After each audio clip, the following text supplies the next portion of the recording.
Hi friends, welcome to Mani's kitchen of grace. అయితే అప్పటికప్పుడు tomato pickle ఎండ కారబెట్ట పని లేకుండా చేసుకునే పికిలు ఒకసారి ట్రై చేయండి.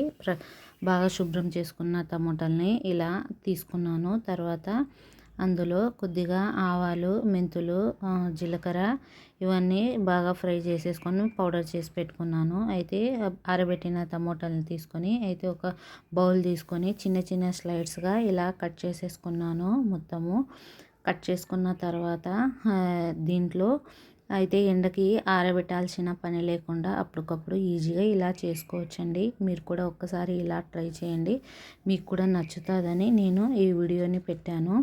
అయితే మొత్తం కట్ చేసేసుకున్నాను. ఇది గ్యాస్ స్టవ్ వెలిగించి గ్యాస్ మీద పెట్టేసి ఒక 10 మినిట్స్ బాగా ఇదంతా మెత్తగా ఉడికే వరకు మగ్గించాను. ఇందులోనే కావలసినంత అయితే 3 కిలోల టమోటా తీసుకున్నా. ఒక 30 కిలో దాకా చింతపండు తీసుకున్నాను. మీకు చింతపండు ఎక్కువ కావాలంటే మీరు తీసేసుకొని, నేను కొద్దిగా తీసుకున్నాను.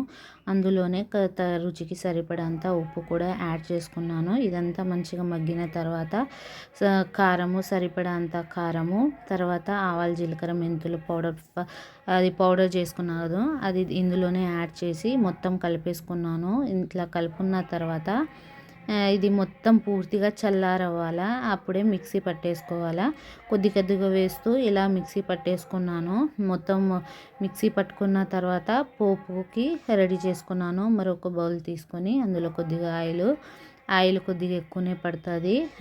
ఆయిల్ తీసేసుకున్నాను. ఆయిల్ హీట్ అయిన తర్వాత ఆవాలు, తర్వాత కొద్దిగా వెల్లుల్లి, ఎండుమిరపకాయలు, కరివేపాకు ఇదంతా వేసి బాగా పోపు పెట్టేసుకున్న తర్వాత మనము మిక్సీ గ్రైండ్ చేసుకున్న టమోటాలని గ్రేవీని ఇందులో వేసేసుకొని మొత్తం కలిపేసుకున్నాను. అంతేనండి, ఎంతో టేస్టీ టమోటా పికిల్ రెడీ అయ్యింది. అప్పటికప్పుడు చేసుకోవచ్చు, ఎండ లేకుండా అవసరం లేకుండానే చాలా చాలా బాగుంటుంది. ఒక్కసారి మీరు కూడా ఇలా ట్రై చేయండి. నచ్చితే ఒక లైక్ చేసి సబ్స్క్రైబ్ చేసుకోండి.